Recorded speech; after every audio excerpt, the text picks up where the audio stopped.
and welcome back to the A to B podcast, your number one military source for entrepreneurship and entertainment. Let's go. Today, as always, I am joined by my co-host, Barry Bull. What's going on, Barry? How you doing, brother? I feel good, man. I had an amazing workout this morning. It was the workout was so good. Quiet and stuff?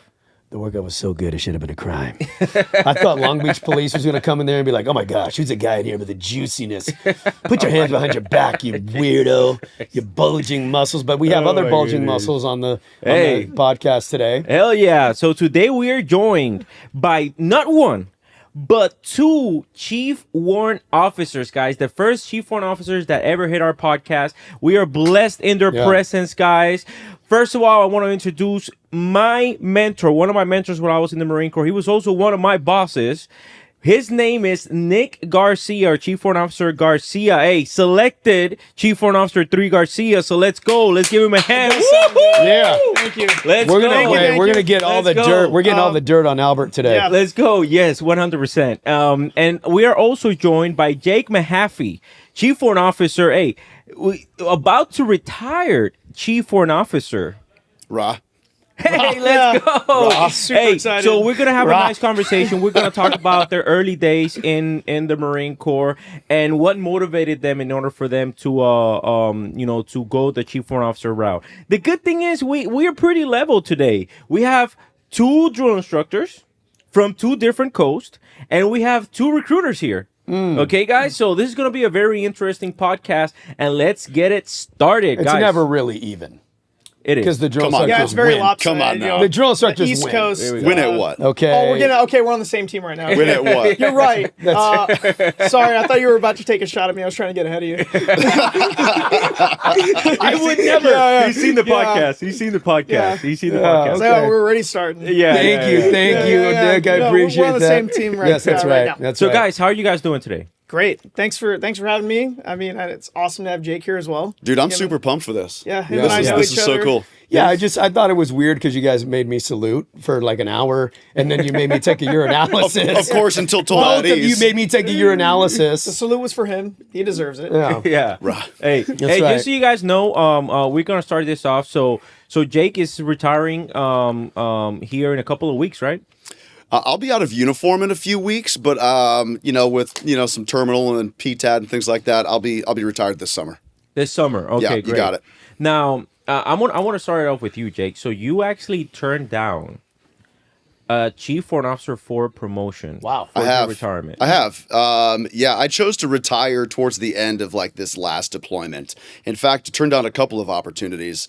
That decision to retire also meant that I was going to turn down the LDO route, which I think our friend Nick over here is going to end up going towards, right? Yeah. So turned that down at the end of this last deployment. And then, retirement approved.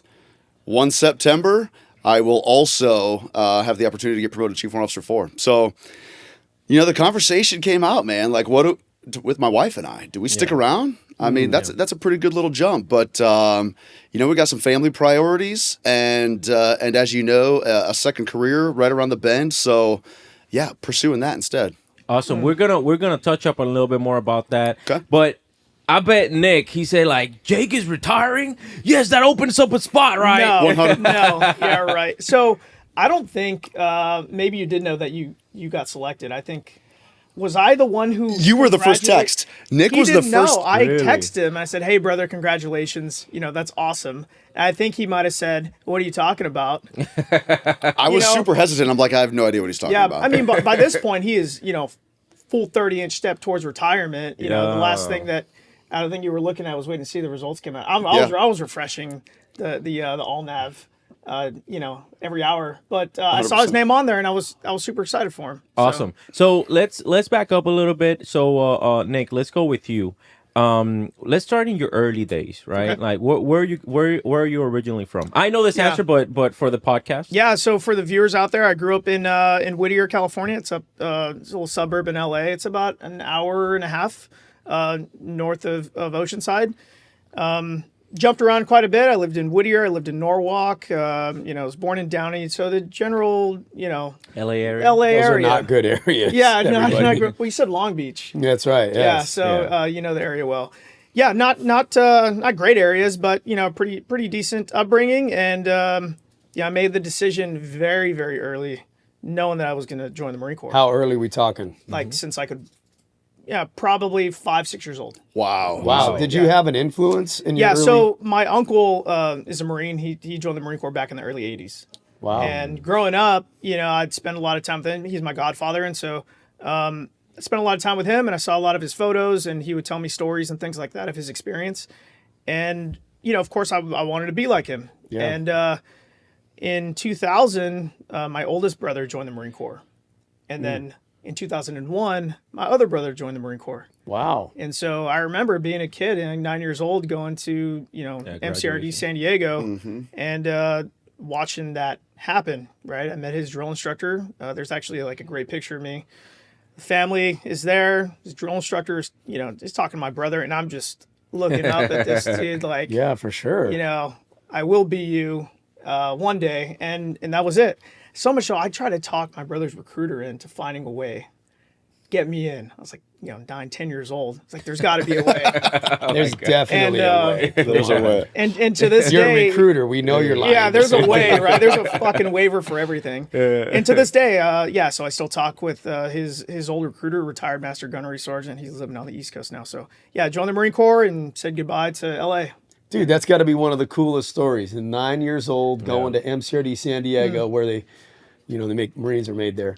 Sure. And Here so we go. it's like, you know what I mean? But real ones. But I'm just saying, no. But well, for the seriously, record, I was at made there, 9 right? though, like you're standing there. I would have never forgot that. Obviously, you didn't forget that. That's like super, super cool. Yeah, I would love to see have this the picture at some I'll point. show it to you. I look at it, every now and then to kind of re-center myself when I need to. It's like, So you had to wait all that time. waited all that time. I got through high school. It did okay, but I was not interested in pursuing, applications for colleges and things like that. I said, I'm not going to go to school anymore. I'm going to be done with high school. I'm going to move on, join the Marine Corps, and go from there. Did right? any other branches contact you? Was there ever another consideration, or was this like, no? I walked into the recruiting office, of course, after discussing with my brother. Yeah. I walked in the recruiting office. I'll never forget what I told the recruiter. I told him this is going to be your easiest applicant he's ever had. Just tell me where to sign. I graduate in June. Let's make it happen. And within, a month, I had already, signed. September 11, 2008, signed. I was in the DEP. Following July, gone. Wow. God damn it, Jake. That's crazy. God damn it. What? What did I miss? We always bring guests in here that make it look that So inspiring. recruiting is Yeah, so it's easy. so easy. You just It's have not so like easy. not a It's chance. It is Yeah, easy, the you guys. applicant comes It is to not. you. It is easy. It is okay? not. You know how- They're you know how fish many- in a barrel. You know how many what? applicants I had like that? That's Zero. crazy. Zero. I did have like 3, maybe 4 of them, but out of the Yeah. 72, 74 people I recruited, like 3 or 4, like come on now. But Jake, let's get back to you. Sure. So obviously, where you said that you're from I'm from Kewanee, Illinois. Q1. Middle. Yeah. Wow. Yeah. Never heard of it. Yeah. Is the S silent? Is it Illinois? You know what, man? My second barracks roommate always said Illinois. Got under my skin, bro. I can't tell you how many times I said it. English was his second language. Maybe he just didn't. Maybe he thought I was bullshitting. Yeah. Bro, the S is silent. Yeah. Thanks for clarifying. There you go. There you go. Yeah, Kewanee, Illinois is a couple hours west of Chicago. Okay. I'm not from Chicago. It's like rural. Quick note, it's the hog capital of the world. Wow. If that helps paint a picture in your head, it's probably super accurate. There you go. Surrounded by hog farms and corn, man. Just beautiful people everywhere. Okay. Very vivid. Yeah. Yeah, that's a very vivid. So, yeah, grew up in Kewanee, Illinois. And if you want me to, I'll follow the same, Marine Corps, why kind of Yeah, story yeah, yeah. with Nick. Mine is not as inspiring. With one exception, is my little brother.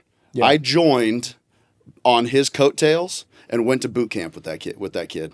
So my brother and I went to MCRD San Diego, I knew it. See? 1st Battalion Alpha Company, Platoon 1009, together. Wow. When was this? August 2004. Wow. Wow. This is Wow. shit kicking off. Yeah. Were you? So Yeah, I think he was there, right? yeah. I was there. Yeah, right, I was. exactly. Yeah, Nick had a is, great Nick time. is trying to make me feel old. You Yeah, guys. Yeah, I was just you gonna was definitely there. You had been there for quite some time Yeah. by then. That's funny. Yeah, I was like, You know, I was a high school athlete. Actually went to college to do athletics again, and I sucked as a student. Like, so my story is like joining the Marine Corps out of need rather than inspiration like Nick. Yeah. But I will tell you, the inspiration came from my brother. This kid is Nick. Always wanted to go. Always wanted to be that stereotypical Marine. So I followed him. Wanted to be the best of the best. Iron sights at 500 yards, like all that commercial, the stuff you see on the commercials, the Slay and the Dragon shit. Like once my brother started, that was a good commercial though. That was our Dude. era, right? Like that was an amazing commercial when you're growing up in the 90s. Yeah. And once I saw that shit, it was on. But let me ask you, what's the age difference in between you and your brother? We're 3 years apart. So he graduated high school, and we went to boot camp 3 months later. So you decided to do something after high school, after you graduated high school. Yeah, I went to college. I went to Eastern Illinois University for a while to run track and cross country. Nice. Spent a year there, ran my ass off, and never went to class. Came back home. Yeah, right? I was a terrible student. Came back home. Like, I didn't stay at the Perfect university. candidate for a Marine, though. Right. I went to a community college and worked a full-time job for 2 more years before I realized I needed to get my shit together. Okay. And, of course, my brother was the guy to just kind of like... Is your brother, is he still serving? My brother is medically retired, 3 combat deployments with 3-7. Wow. No shit. Wow. He's, living his best retired Marine life. That's awesome. So I had seen a picture that Jake had posted, and I looked closely. Could have sworn it was his fucking twin. Yeah. Right? So I'm thinking it's Jake. I said, holy shit. When did Jake get a Bronze Star? This is his brother. That's my little brother. Right. Yeah, we're... Stud. Wow. Yeah. Wow. He's a beast. Bronze Star with a V. 3 combat deployments with 3-7, just slaying it. With some Navy Cross recipients, like these guys. Yeah. That's amazing. What was your some brother's shit. MOS? Machine gunner. Machine gunner. Okay. He is your stereotypical 200-pound jacked Marine Corps machine gunner. Okay. Yeah. Now, next question is, obviously we know that you guys are Chief Warrant officers, but what was your beginnings like? Obviously you went to boot camp. I'm not gonna touch on it because you guys went to San Diego, but so y'all went to boot camp. Y'all graduated MCT. What was your MOS? So I was a 0431 embarkation specialist. Right? Okay. As soon as Shout out. I was done with MCT, over to Camp Lejeune, got my MOS, and then I was off to my first assignment in Japan. Now, did you know that that's what you were gonna do when you first joined? Yes. So I had, again, I luckily had my brother to yeah. lean on to kind of give me some of his opinions on where I should, what I should probably do while I'm in. And he recommended logistics. And so I went in with the 04XX option. Gotcha. Luckily I got it, with his guidance. What about you, Jake? Actually, I wanted to, still follow my brother's coattails. I wanted infantry as well. But when we sat down in front of the recruiter and they said, well, your brother's already infantry. You can go infantry and go to boot camp at a different time. Because, recruiting duty, The numbers for monthly shipments, stuff like that.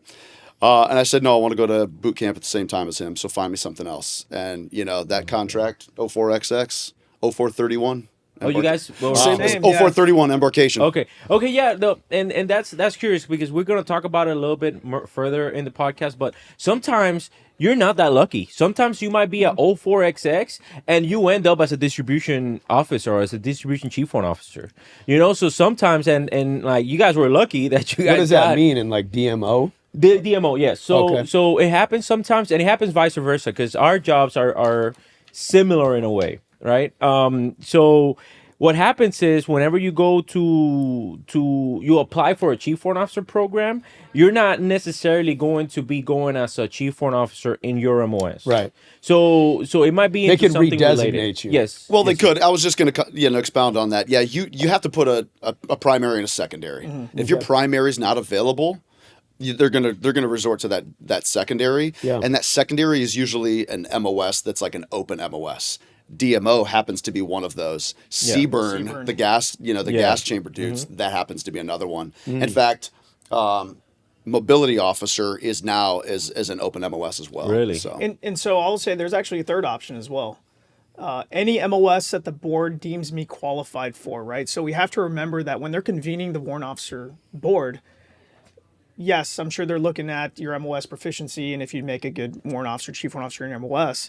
But more importantly, they're looking for Marine officers, right? Yeah. So if they review your package, Barry, and they say, you know what, MOS choices 1 and 2 aren't open, Yeah. but we can't pass this dude up. He has all the qualities that we're looking for in a Marine officer. Yeah. That's what's most important to them. So then they'll give you the opportunity to say, hey, you know what, we didn't select you for that, but here's this. Would you like to accept it? Yeah. Now the ball's back in your court as to whether, you know what, thanks, no thanks, I'll try again next year. What would be something you guys would say if it's just like a quick one statement type of thing? What is a warrant officer, chief warrant officer? Why do we have the program? You know, what is it? What do you do? You know? I'll chime in on just two things on that. A chief warrant officer is the technical expert in that field. He takes the experience that he's had as an enlisted Marine and bridges that between the rest of the officer community. And I had another chief warrant officer explain it to me one way to, how do you answer that question to somebody who has no idea? Sure. So we've got restricted officers, that's the chief warrant officer, and unrestricted officers, that is your captains, majors, lieutenant colonels, right? If you imagine a bookshelf, an unrestricted officer knows a little bit about all the books on that shelf, a little bit. Like he's studied them all, and he knows a little bit of each one of those. The chief warrant officer knows everything about that one book. Everything, front to back, cover to cover, he knows everything about that one book. And so we look at it and we say, okay, great, you have all this information, you are a subject matter expert in your particular field. So what? Your job is to advise the commander in all aspects of that functional area that you are an expert in. Right. So, Yeah. So are there differences between you and like a master gunnery sergeant, master sergeant? Is that another way to bridge the gap in some cases where you may not have that senior enlisted person? Yeah. So, that's a great question, right? Because we have some master sergeants, master gunnery sergeants who are technical experts in their own right. I think what it comes down to is you pursue the warrant officer, chief warrant officer route. You're taking on a responsibility to be the face and ultimately, the advisor, the decision maker, the influencer of how to conduct these, operations with whatever the requirement is. That's where the chief warrant officer has a little bit more of that responsibility, right? To be the face that the commander sees either on a daily basis or on a weekly basis. I like that advisor and an influencer. Those are key words that I think really kind of, put that into one spot. Well, I guess why not be a master guns versus a chief warrant officer or whatever, however you want to, you know what I mean? You make more money. Yeah, I was, honestly. So if we're being frank, Please. So the upward mobility, right? I was a gunny, and I was looking at potentially 2 more promotions. And in RMOS, we promote pretty quickly. Sure. So I was probably going to see E9 before 20 years. And if I wanted to stay beyond that point, I wasn't going to see any more upward mobility. I was going to be. There's no such thing as being stuck at E9, right? That is the premier enlisted position to be in. But there's more upward mobility. So when I made the transition from gunny to warrant officer through chief warrant officer, I knew I could see all the way through 5 warrant officer promotions and then potentially 3 more limited duty officer promotions, captain, major, and lieutenant colonel. So the upward mobility was at the forefront of that decision for me. The reality is like we are very much, I think we're very much alike. I don't know if Nick would agree, but the master guns and the chief warrant officer, the subject matter expert, maybe with just different capacities or different roles in a particular unit. Yeah, I agree. I think there's like a lot of similarities, but I wanted to ask your guys' opinion. For me, one thing that I've noticed is, like I said, in situations where there isn't a chief warrant officer or there isn't a master guns, right? One is present, the other one is not. You're going to get a huge benefit from whichever one is present in that scenario, being like the resident expert, like you said. You worked with both these gentlemen. Did you ever consider going the warrant officer route? I did, but by the time that I was already considering, my time was already done. Like for example, and what I mean, I could have still applied for it. Don't get me wrong. That's Sure. that's not that came off wrong. But I could have still applied for it. But by the time that I needed to make a decision based on my case, if I would have gone to the chief foreign officer route, I would have to wait out a whole entire year, and I would Sure. have to done the PCS, like my family. Now we're getting relocation, back all that into stuff. talent management. And then yes, and then that's why I His didn't. favorite. That's why I didn't have to end up doing it. No, Man, don't laugh at that, Jose. No, Come on, now. Jose's laughing. Don't laugh at that shit. I will say, not to cut you off, but him and I worked together. I told him early on he would have made a phenomenal warrant officer, chief warrant officer. This guy's in the weeds of the details all the He's time. not smoking the weeds. He's in the weeds. Oh, you- He's You in never the know weeds. now, though. I was just gonna say he's out, right? No, We're good. extremely detail oriented, right? Thinking of every possible scenario, right? Dissecting the outcomes of everything, every decision possibly made in order to arrive at a solid recommendation. I think that's what we expect of our chief warrant officers. And he displayed that. I think I tried to talk him into it. Yeah, you did. As chief warrant officers, the entire chief warrant officer community, we kind of consider ourselves to be recruiters. We're recruiters. Ourselves. Yeah, we want to pull those who are worthy of being in your community. You want to, Even That's if tighten that even up. if it's not in our MOS, Yeah. right? Yeah. We're looking at the talent pool and saying like, that guy or girl's got it. Yeah. I think they should consider it. But what if they're not because they don't know about it? Yeah. Sure. What now, for both of you gentlemen, what made you want to make that decision? I know you said upward mobility, but I'm a firm believer that, we're influenced by people. Sure. And it always seems to be a common theme. There's somebody that you knew, you respected them, they were revered, and you just looked up to them and you're like, I want to be like that guy or that Yeah. gal or whatever. Does that apply to you guys? Or what? Yeah. How'd you make the decision? Yeah. So I'll always remember my first chief warrant officer. I was a lance corporal in Japan. He's retired now. Retired Major Brad Gilmer. Extremely intelligent. I look up to this dude as being one of the best mobility officers that I've ever worked with. That set the tone very early for me, right? As to what someone can become in this organization, especially knowing that by this point I knew he started out as an enlisted Marine. Years later, I was on the depot and I was influenced by my series commander, who thought I should put in a MESEP package. Him and I sat down, we talked about it, and I said, you know what? Yeah, let's do this. Right? He saw something in me, and so I put my package together. And it didn't end up working out. I didn't submit the package. I was on the tail end of my time on the depot, and just as well as I do, you get out of there alive. You have an opportunity to get off the depot alive. You take it and you run. So that's what I did. Facts, and I guys, said, that is facts. So I You was- will never look that little olive drab and khaki ribbon Yeah. the same ever again. yeah, I took the ribbon and that was it. Successful tour. And I said, you know what? I'll submit this on my next command, so I don't have to extend here on the depot, right? And then I encountered That's smart. Yeah, I was going to do it there. And then I encountered another mobility officer at First Meth Information Group, Chief Warrant Officer Robert Hopkins. Granted, I'm back in the MOS after being gone 3 years. Yeah. I didn't expect that I would pick things back up. I had already figured if I don't put in MESEP, 89, 99 all the way. Until I met Chief Warrant Officer Hopkins. Yeah. A couple months into it, he says, hey, man, have you ever considered doing this? I said, sir, not interested. I'll be a first sergeant major. That's the route that I'm going to go now. He kept bugging me, and I'm so glad that he did. He dropped the warrant officer package from the year prior. I put it on my desk and said, listen, read this, think about it, and if you don't want to do it, promise I'll never bring it up again. Wow. What a And great leader. He was persistent, and I thank him to this day. So I think he had the greatest influence all the way up to that point. So it was a person for you. It was a person yeah. for sure. What about you? Yeah, it's definitely a couple of individuals. One early on in my career set the tone of what a restricted officer, a chief warrant officer, and LDO are supposed to be. Now retired Lieutenant Colonel Ike Saylor was my first mobility officer when I was a lance corporal on Camp Lejeune. And he set the bar super high, right? So I revered he was the epitome of what an LDO, what a chief, that restricted officer community should be, right? And he set that bar so high that for the next several years, as well as I was performing at my MOS, I never thought I could live up to that. until this next mentor of mine. My first quick story. My first several fit reps as a gunny, I was putting F. I was 89, 99 the whole way. Really? Because I didn't have, like, I had the proficiency in the MOS as an embark specialist, but I didn't have the confidence that I didn't think I had what it took to be that subject matter expert.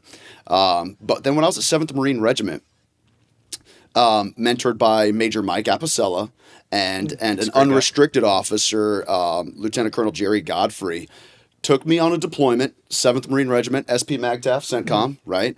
And that deployment, I demonstrated to myself and with these two gentlemen's mentorship, like, demonstrated to me that I had what it took to be a chief warrant officer. And Mike Apicella was like, bro, what, like, this whole entire time, what have you been doing? Put it in your package. Like, we need guys like you in the community. Going back to the recruiting our own kind of thing, that's what he did for me was gave me that, well, quite literally a shove, right, to put in my package. Yeah. And that's kind of like a PS. He shoved you. He's like, get it done. Your package is due. I'm not joking. Your dude, package, SP MAGTF, I will punch you. Your package is due by Friday. Your package will be there Friday, or I will punch your eye. And that's kind of like my PSA to anybody listening and just wondered, like, if you ever thought that you didn't have what it took, ask somebody. If I'd have asked 2 years earlier, I would have done it 2 years earlier. Dude, 5 this years is a earlier. common theme. We just talked about this last episode. And for everybody out there, I want you to hear, number one, 2 Lance Corporals impacted very early on in their career. So right now, you're a leader out there. You got Lance Corporals that are future Chief Warrant Officers or future whatever, Lieutenant Colonel, Sergeants Majors. How you treat them, how you lead them could not be more important or more impactful because they're never going to forget it, right? But They're watching. they're watching what you just said. We talked about last episode, right? He didn't believe in himself. He didn't have the confidence until a mentor proved to you. Not only did they show you that they believed in you until you believed in yourself, but they nudged you, encouraged you that 100%. way. That's important to me, man. That's that's what it's about. I have a very good question for you guys. But beforehand, what I would like to do is, so it's gonna be 2 questions. If you were to do it all over again, what would be the perfect time in your career and what would be the perfect rank in your career? And I want you guys to say it to the camera because I want you guys to speak directly to that one sergeant, maybe that one corporal that might be watching this podcast and might be considering going the officer route, whether it be chief warrant officer or unrestricted route. What would be the perfect time and what would be the perfect rank in order for them to actually do this? Sure. So there's 2 answers. There's the viewer. Okay, so I'm talking to you. I'm talking to the young sergeant, the young staff sergeant. When we look at the warrant officer program, there's 2 requirements that must be met according to the MORADMIN that's going to come out with the order that's published. Either a staff sergeant or 8 years time in service. My suggestion to all you out there who are thinking about it, do not wait. Don't wait to think, well, you know what? I'll get a little bit more experience. Let me pin on gunny first. Let me hit a 12-year mark before I, put in my package. Don't wait. If you're interested in the warrant officer program, the best thing that you can do is, 1, go find a warrant officer or chief warrant officer, whether it's in your community, your respective MOS, or just in general, and say, hey, ma'am, sir, I'd like to learn a little bit about what you do on a regular basis. Is there a way I can maybe shadow you, a day or 2 just to get a better understanding of some of your roles and responsibilities? But in terms of timing, don't wait. There's not this blueprint, for the perfect time, but the earlier the better, right? You're going to get off to a much better start. And quite honestly, at the earlier portion of when you're eligible, that's when you're probably the most motivated to do it. Let a year go by. You're going to be the Marine saying, oh yeah, I was going to put a warrant officer package in, right? So have some confidence in yourself, put your package in. If you're selected, I promise you, it's just like for me, it was the best decision I ever made. And it could be, the best decision for you too. That's what I would say. Awesome. What about you, Jake? I would second that 100%. 100% side with Nick on this. Do not wait. I got selected. I was a gunny. I was at Marine Corps for 12 years at that point. And at that point, I thought that, this is the growth that I needed.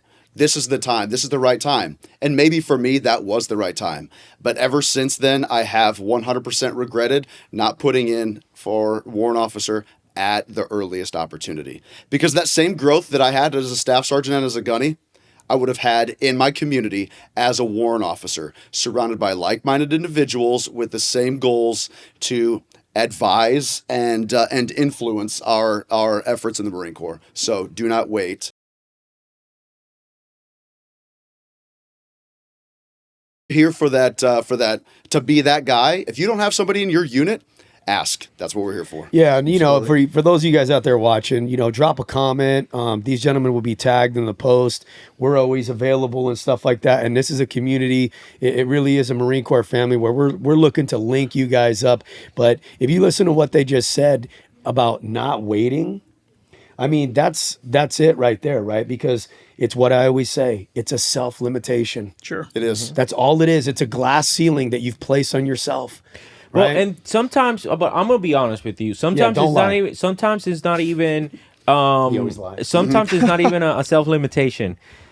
Sometimes it's you go up to your. Let's say you are a corporal. You're a sergeant. You go up to your staff sergeant. Staff sergeant, I would like to submit a package.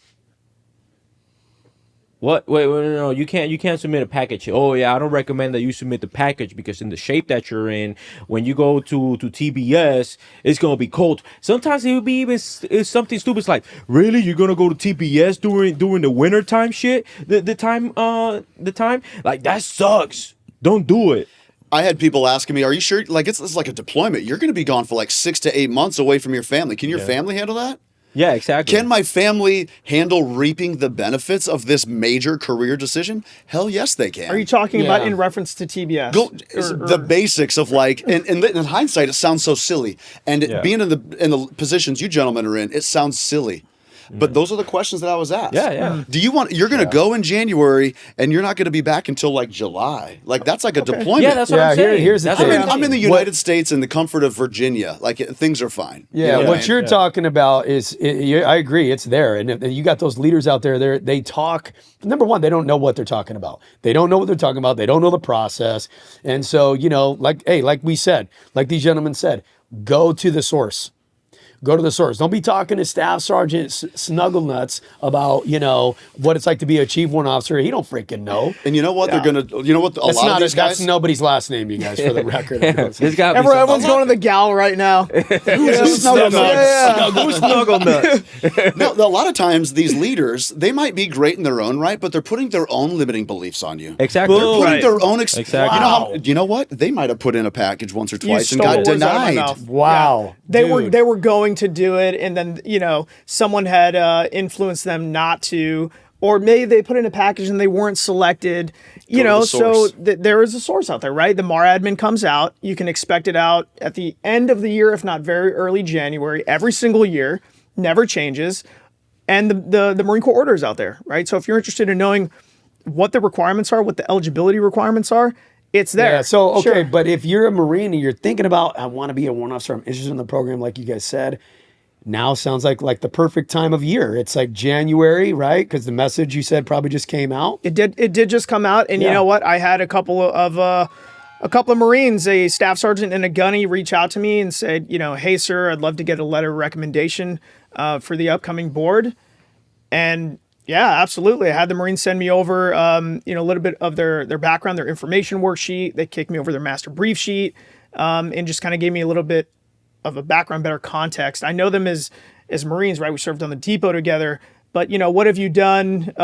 Since I last saw you, tell me a little bit about that.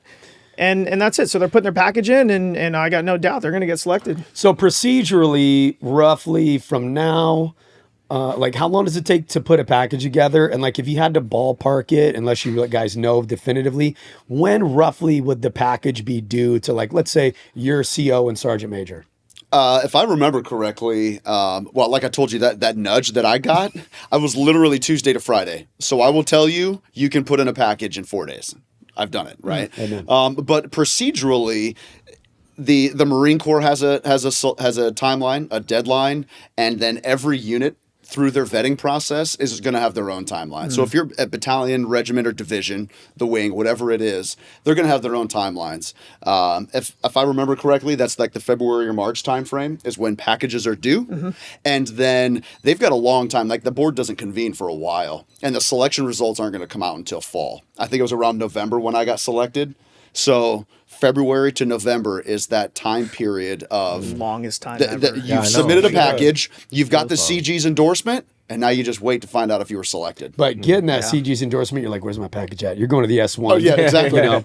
It's and on the 07 waiting for the admin. Well, you someone's went desk. too early. Then nobody's in the S1, and it's being ran by Nobody's in the S1 until probably 9, 12, 34, and it's being run by the Lance Corporal. I'm kidding, S1. Yeah. We love you guys. We love you. Okay, so now shifting gears a little bit. Did you deploy when you were enlisted? Yes. Did you deploy when you were enlisted? Well, I mean, you were a salty gunny by then. Right, I deployed. Yes. Okay. Short answer, Now, yes. I know for a fact that you deployed, obviously, because we deployed together as a warrant officer. And did you deploy as a chief warrant officer as well? I did. I was the combat cargo officer on USS Essex. Okay. So let's talk a little bit more about that. Comparing your deployments as an enlisted Marine to a chief warrant officer, how would you rate the differences? I was a corporal at the time, right? And my first deployment was Afghanistan in 2013. I was in Kandahar running the airfield liaison elements, right? So, you know, whether it was U.S. or coalition forces coming through, getting them to different FOBs and, you know, preparing cargo and doing all the kind of forward deployed type of cargo movements. Yeah, I mean, it was night and day, right? I'm running essentially a arrival departure control group.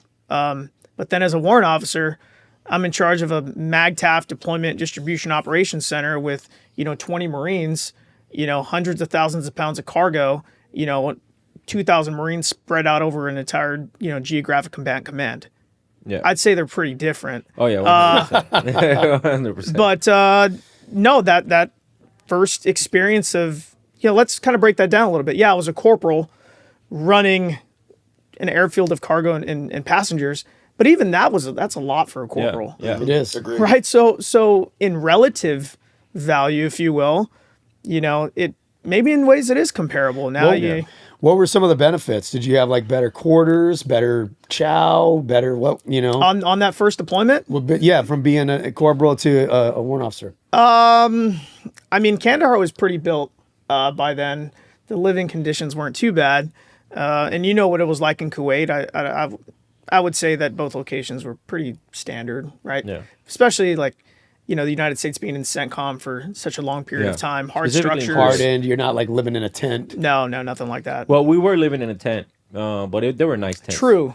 They were nice tents in Saudi Arabia. Yeah. So what about you, Jake? Yeah, I've got mine vast difference. Okay, so you mentioned, Barry, like living quarters and stuff, and that was like a trigger for me, right? So yeah. So Wow, let's hear some stories, guys. I'm ready. all right, so my first deployment I was the embarkation chief at an infantry battalion. I was a corporal. First deployment, 2007. Just getting your stuff pushed in. I was getting railed every day. The green weed, Wait, are we guys. talking fituratively, literally, however you want to take that? Well, it's not. Okay. I'm just I'm not kidding. gonna say Okay. So I was at a combat outpost with the infantry battalion headquarters, living with Iraqi army.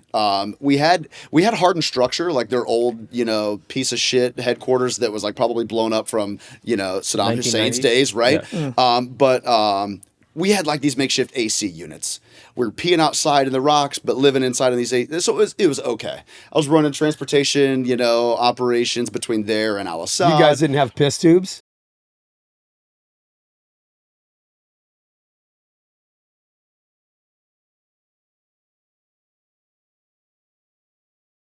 And we all know the heat, right? Yeah. The heat is horrific. Yeah. 2 weeks where it never dipped below 100 degrees, bro. Wow. At 3 a.m., Yeah, it's waking still up to go 100. take a leak, 100 Hot. degrees.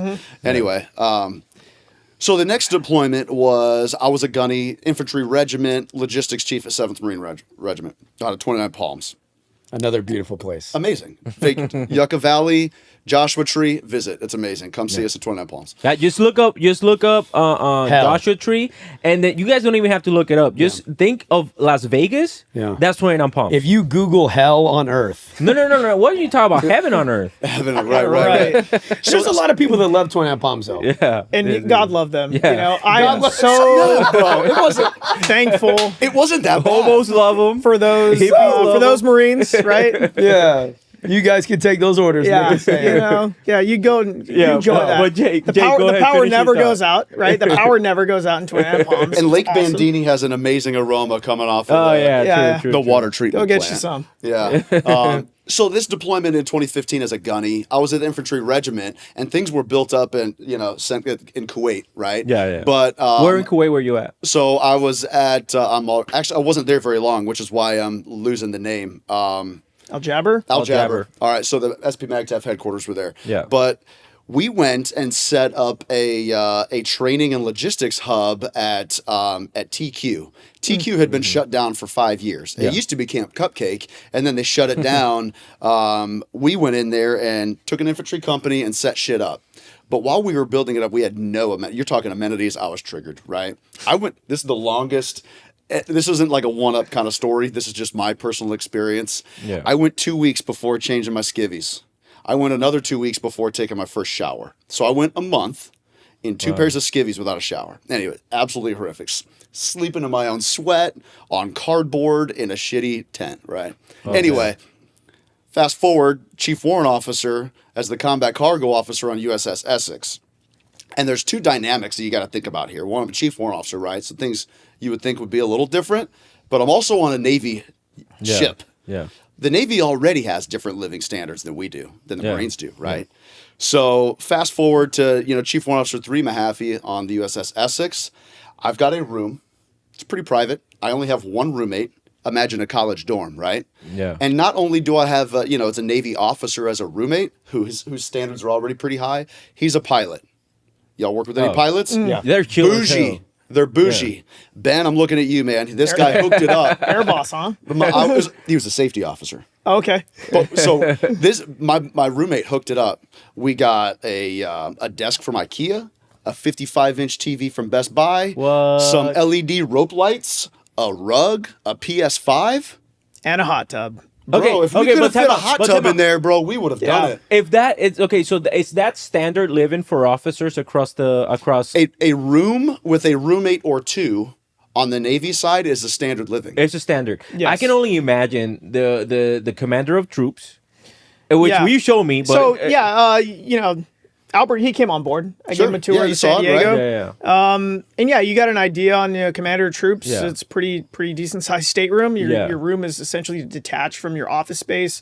Your good sized bathroom, executive officer of troops, and then all the troop officer staterooms. You're going to have anywhere from 2 to 4. 2 to 4, yeah. Staff and COs is going to be 6-man staterooms. And then, troop berthing can be anywhere from 18 on the low end to as high as, 40 something, right? Depending on the platform of the ship. Yeah. But yeah, I'd say living on board is pretty good. You should come over to the LPD. I don't even have a roommate. I got my. So life is I made that mistake when I was looking for my spot. I had some mentors asking me, "You want a CCO spot?" 100% want a CCO spot. Our experiences are He came similar, over- but CCO is You're combat on- cargo sorry, officer, yeah. guys. LPD, you're on a small deck. LHA, Yeah, it's kinda like you're on- LHD, we're on a big deck, right? So I was seeking the opportunity to have a larger platoon, more Marines, that kind of thing. And that opportunity was given to me. I had a few staff NCOs that worked with me and then a platoon of 42. But life is different. Life is great. Not as good as the LPD. Yeah, well, the like quality you of have life. your berthing, your room. yeah. They hang their laundry bag on the outside. People come pick it up. Oh yeah, you hang out laundry on the hook on the outside. Yeah, so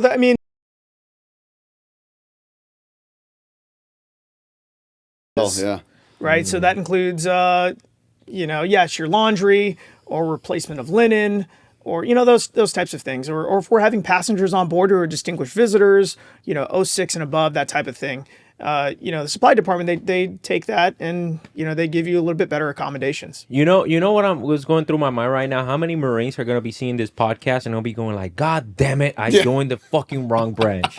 All of them are now going to want to be mobility officers, combat cargo officers. Mobility That's officer, right. combat cargo officer. Just the surge of applications. Yeah. So let's get back to you guys' career, because obviously you guys are loving or have loved what you guys have done. But what was has there ever been through your head a moment to you were like, yeah, I think this is it. I don't know if I'm gonna make it to 20. I don't know if I want to keep doing this. Has there ever been a situation like that for you guys' career? I'll let you go first because you're at the tail end of 20. So let's hear. Yeah, I've done a lot of reflection on that, especially over the last several months when I made the decision to retire. I will tell you, maybe this goes back to my college days, shitty student, right? I didn't have the emotional intelligence as a young adult. I literally thought about getting out at every opportunity to reenlist. The 4, 8, and 12 years, there was something at that crux that made me think, I don't know if this is for me. But immediately after doing it, there was something that the Marine Corps gave me immediately after the reenlistment that remotivated me and made me realize that I made the right decision. At the 12-year mark, I was talking about putting Fs on my fit reps, talking about not having the confidence to be a chief warrant officer kind of thing, wanting to be a first sergeant. And I went on that deployment. I reenlisted, went on that deployment, and that deployment changed things for me. And that gave me the longevity to kickstart this chief warrant officer thing, and just keep going. Got you. Yeah. What about you, Nick? Yeah, so I think early on in my career, I was, you're young. I was essentially away for the first time, in my life, new environment, new world, essentially. And, first assignment was in Japan. And so I left Japan. I was in a groove, right? At that point, I knew I was going to stay in for the long haul. Next duty station, it's like you're entering into a whole new different world. Yeah. Right. And now I'm having these doubts of like, fuck, this sucks. New place, new job description, all these other things. And I'm like, do I want to keep doing this shit to myself? Yeah. I essentially restart my world every 2 to 3 years. And at this point, being on that like first enlistment, I almost wanted to get out.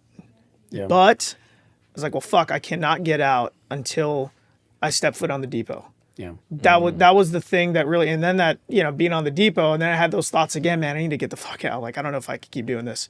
But then you just reach that threshold and you have I had enough experience under my belt that I'm like, I could continue to do this.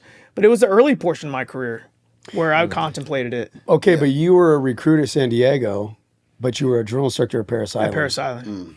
What made you want to make that decision? Like, because I remember going back to San Diego, walking in them squad bays. It's like flashback city. Yeah. The smells and all that stuff. I've never even stepped foot on Parris Island. Yeah, That'd be like a sin. You know what I mean? They're not doing anything there. Nobody's getting IT'd. Nobody's getting IT'd. No one's getting Hey it's all guys, raining, we no one's love you outside guys. drilling. We started. No one's getting yelled at. Right, I'm kidding. No, I didn't have a choice. I was a single sergeant on Cherry Point.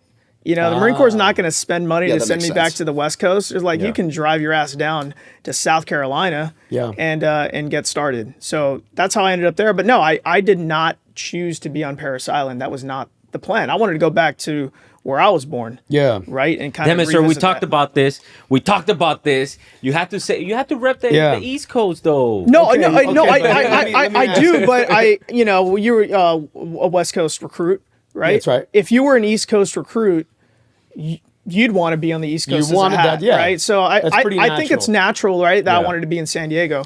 But I'll say this: I, to this day, am of the opinion that the Marine Corps has put me exactly where I've needed to be. 100% agree. I have not tried to influence where I go next, quite as much. I know there's like a lot of disappointment out there when orders drop. You're like, well, fuck, I don't want to go to a double-digit CLB. Or what the fuck, I don't want to go to headquarters in service battalion. Up to this point, Marine Corps put me where I needed to be. Everyone talks about bloom where you're planted. Some people agree or disagree with that phrase. Is it a personal thing, right? Do you It's bring this 100% a personal- positivity was gonna- to it? It is, I wanted man. to hit on that because I think that's a testament to like the type of your character, Yes. right?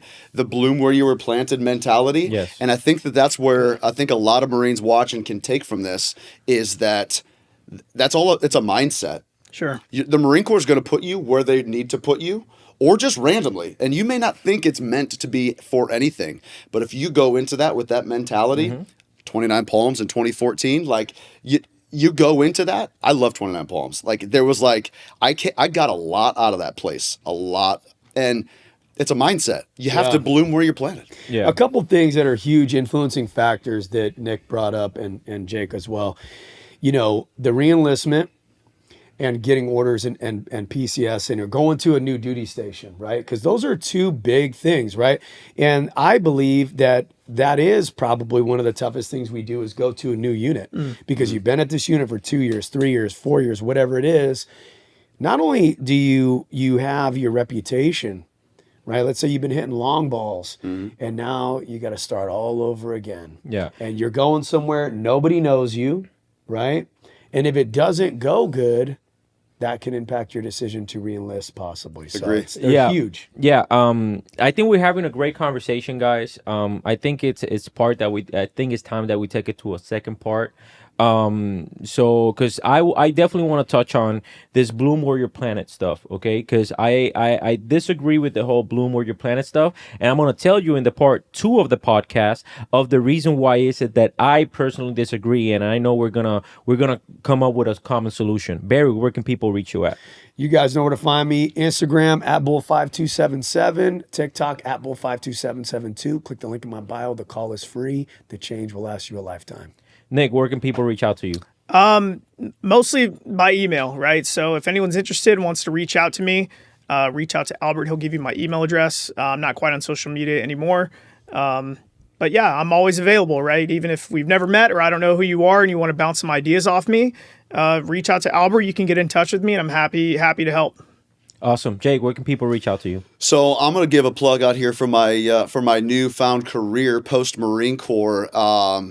You can find me on Instagram, TikTok, Twitter, X, whatever you want to call it, LinkedIn at Jake Mahaffey Realtor. Like I mentioned, my post Marine Corps career is going strong right now in the real estate industry, and that's where I spend a lot of my time. Jake Mahaffey Realtor. Yes, we're gonna talk about that because he literally just won Rookie Realtor of the Year for 2023. So that's what I'm talking about. All right, guys. Let's take it to the part 2, and I'll see you guys there.